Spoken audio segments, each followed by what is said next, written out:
This is going to be a breakdown of some of the things I've learned over the 14 years of training. Now, this is to do with nutrition.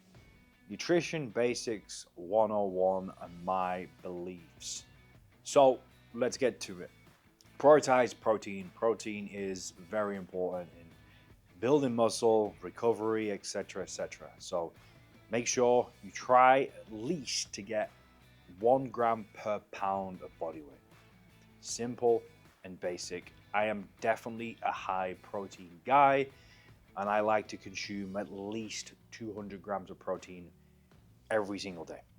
I focus on whole food, single ingredient foods, foods that are either picked, plucked, killed from the land or the ocean.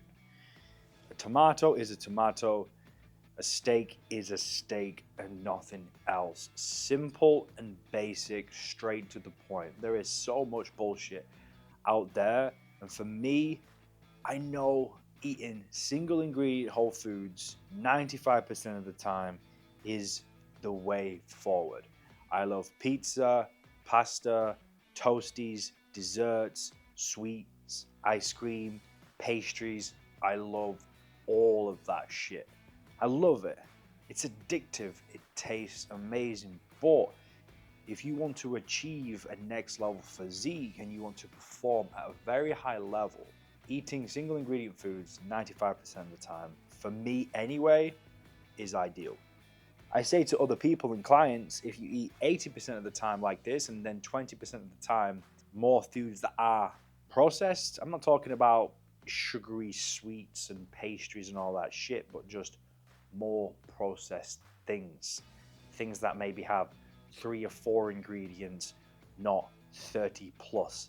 And when you read on the back of the package, you don't have a clue of what these things are. And that's also a good tip. When you go into the supermarket, just read the back of the pack. Simple as that. How many ingredients are in this and what's in it? Okay, talking about sugar. Now, sugar and something sweet is good for performance, okay? But I don't believe table sugar, just like table salt, the shitty stuff, is good for us. I don't believe it is, okay? It's not really, really bad, but I don't think it's good. I think it's an inflammatory food. I like to go with something sweet, more like the natural stuff. Raw honey, organic golden syrup. Things like that are definitely going to be better. You've also got like fructose, so sugary fruits. I think are fine. Those types of sugars, I think, are okay. But yet again, if you're trying to perform in, let's say, an endurance sport, you've got to get those sugary gels in. You need that quick sugary fix. It does help. And you need to absorb a lot of carbohydrates, and eating carbs is going to be very difficult. So just go with the more natural stuff and try your best to stay away and limit sugar as much as possible. Now, cheat meals. There are people out there who have way too many cheat meals. We name it cheat meal. It should just be living a healthy lifestyle. And try and demonize foods, I don't think is the best way forward. I definitely advise to stay away from things like deep fried food and cooking in specific oils like seed oils, things like that. I would definitely try and stay away from. But burgers and pizzas and things like that, it's not that bad within moderation. Okay, within moderation, that is it. Like once a week, I think is okay. I don't even have that once a week. I would be every 2 or 3rd week. I would have something like that. Just before I had like a toasty, loads of cheese on there. It was great. But I don't judge myself for it. I think there's people out there who are overweight, unhealthy, who have zero discipline. And for 99% of the time, they eat burgers, chips, takeaways, deep fried food. And it's just so bad for them. So don't try and restrict yourself too much. You don't want to do that. You don't want to be scared of things. Okay, you really don't. But you want to be in control of what you're eating.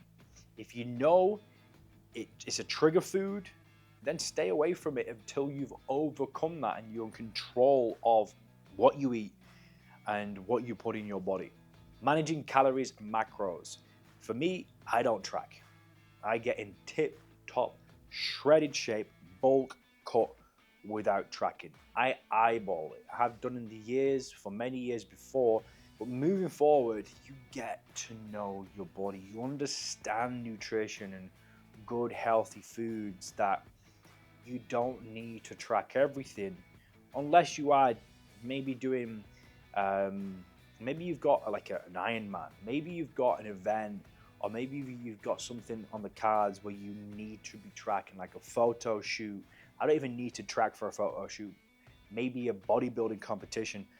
Those are definitely the times, or the times where someone is really just shitty with understanding calories and amounts and measurements. I would get clients probably 99% of the time to track their calories, if not weigh. I think it's very important to understand measurements and how much of a certain food weighs what, so you can eyeball it and then move forward and learn from that. Alcohol, I believe, is just bullshit. It's poison. It's not going to serve your body for performance, for making you feel good, for recovery. It affects your sleep dramatically. It's just shit. It is. If you can limit that as much as possible, then do. I've not drunk for months. If I do, it's maybe a hot day, I'm on the beach, it's the right setting, I might have a glass of wine, a cocktail. It's very rare. I really do feel the effects of alcohol, especially on my physique. Watery, bloated, tired. Try and cut down alcohol as much as possible. Don't get me wrong, I have got clients in impeccable shape from drinking every single weekend. But in order to do that, you have to make some adjustments to their program, to their nutrition. The calorie target will have to usually be very low in order to calorie bank for those empty calories of alcohol. Alcohol is shit, man. Don't get me wrong, when I'm getting fucked up and partying, it's a different story, but come on, let's be real, it's definitely not good for you. Don't fear carbs. After bodybuilding for many years, I ruined my body after one particular competition. When you really restrict carbs and calories, it changes things within your body, okay? You have to keep carbs in there. If you restrict yourself too much, when you start to reintroduce the carbs, I was like having hot sweats, my blood sugars was all over the place. So I don't want to be scared of carbs. Carbs are our primary fuel source for energy. You've got these carnivore weirdos who think carnivore is the best diet when you get zero pump and have the worst type of performance in the gym because you're not eating carbs. My favorite carbs are sourdough bread, white rice, potatoes, red potatoes, white potatoes. I like pasta. I had pasta just before. I don't think it's the ideal carb, but the others definitely are. And I like to go with lots of fruits as well. So those are really the prime carbohydrate sources that I use, and they work with me. I don't get bloated. I feel good. I have high energy. For example, if I have a big bowl of oats, I'm usually tired. I used to eat a lot of oats. I don't think oats are a bad carb source. I think people give them a bad rap. For me, carbs are essential in growth and maintaining muscle mass. Those guys who really cut back on the carbs, you can see their performance goes down. And when your performance goes down, what happens? You lose muscle because you're not as strong. You've not got the energy to push through those last remaining reps, which really do count. In endurance sports, carbs are vital. They're the most important macro. When you're doing a sporting event, you need carbs to fuel. You will lose races. You are guaranteed 100% to lose races if you don't fuel right with carbohydrates. So do not shy away from carbs. I try and eat all carbs, all of them, because I want my body to function well off anything. I don't want to have to eat something and I'm like, what the fuck? I'm so bloated. So yeah, Try avoid extreme diets, keto, carnivore, things like that, vegan. It's just not, in my opinion, sustainable. I get why some people do them, and there are many benefits to some of those different diets. But long term, man, you drive past a burger, a pizza shop, or you've got a big bowl of pasta and you're in Italy and you can't eat it. I'm just like, man, you've got all this shit mixed up. You're not living, bro. You're really not. The foods that the world has to offer you gives you a fruitful life. How good is tasting pastries? How good is tasting and smelling fresh croissants and fresh bread? Come on, you absolute fucking idiots. Do it for a short period of time if you're trying to help your body recover from something or inflammation or whatever. But some of these people, man, they're just crazy. They've got such strong beliefs, and a lot of them I've seen anyway already over the past couple of years have started to change their diets. Those carnivore freaks started to eat different things now, and whole foods. They've just started to eat whole foods and honey and fruit. It's like, you're a fucking joke, man. I don't want to put any bullshit limiting beliefs on any people who follow me or any clients. I never do that. We have clients come on who are like, I love fucking bread so much, but I just swell up after it and it's just not good for me. I'm like, hang on a minute, who told you it's not good for me? Good for you. Have you had a test? What's going on? Well, I just can't stop eating. Like, no, you should eat that. And we can build it in your program where you can eat bread every single day because you enjoy it. You've not eaten bread for 6 months. And they've come to me and I'm like, the first thing you're going to eat when you start this plan tomorrow is bread. I'm like, what?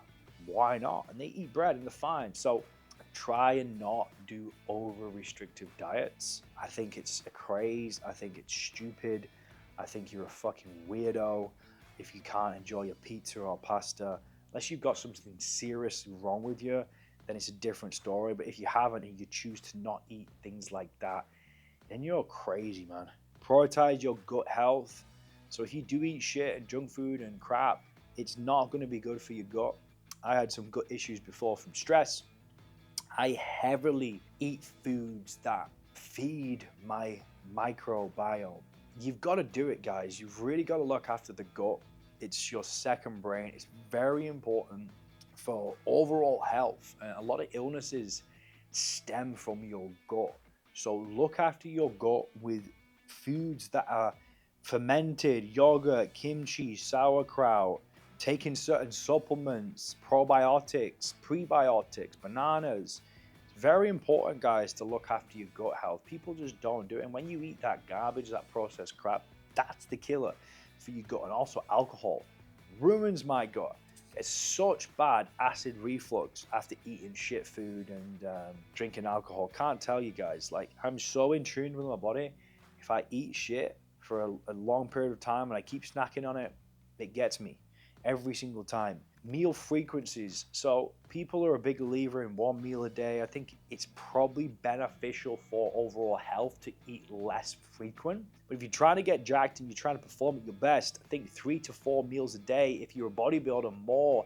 If you're a performance athlete, even more. You've got to figure out what you're trying to get out of this. For most people, it's 3 meals a day, some 2, and then some snacks. I like to work with the client individually and figure out what's going to help them thrive. If they don't want to eat in the morning, okay, we'll do some fasting. We'll do some intermittent fasting. You'll start eating from some 12 o'clock. That's fine. It's all good. But people, yet again, have this limiting belief, which is completely bullshit, thinking that intermittent fasting is some miraculous weight loss protocol which burns fat at a rapid pace. It's bullshit. It's calories in versus calories out. So don't overcomplicate that stuff. Waking up in the morning and missing a meal is cool. You end up skipping out on a third of your calories potentially because you've missed it out, and then you lose weight. Pre and post workout is vital, I think, for performing at your best. If you wake up and then you've got a training session at like 1 and you eat at 12, I don't think that's good enough. I think if you've got a big training session, you need to wake up and eat and give your body plenty of time to digest that food, soak up into the muscles, and give you that energy. So pre and post workout, those are the times and the time frame when you really want to fuel. That's what your body needs it. Especially post workout, lost glycogen stores. You need to give that body a big heap of carbs and proteins and get those muscles recovered as fast as possible. Pre and post workout nutrition and just nutrition in general for recovery, as well as sleep and rest, you've got to get right and dialed in. You will not perform at your best if you don't eat right and you don't recover right. And finally, it's be consistent. Guys come to me having not been able to get shredded for most of their life. All I do, I put them on the plan, I hold them accountable for an extended amount of time, and they achieve next level results. It's really not rocket science. I don't try to overcomplicate. I am, if not one of the best, I would say, in the world at getting results. I am. The proof is in the pudding with the team I've got and the results we've got. I know how to get results. I'm not the most smartest, intelligent nerd where I read all these different articles for hours and hours a day. I don't need to do that.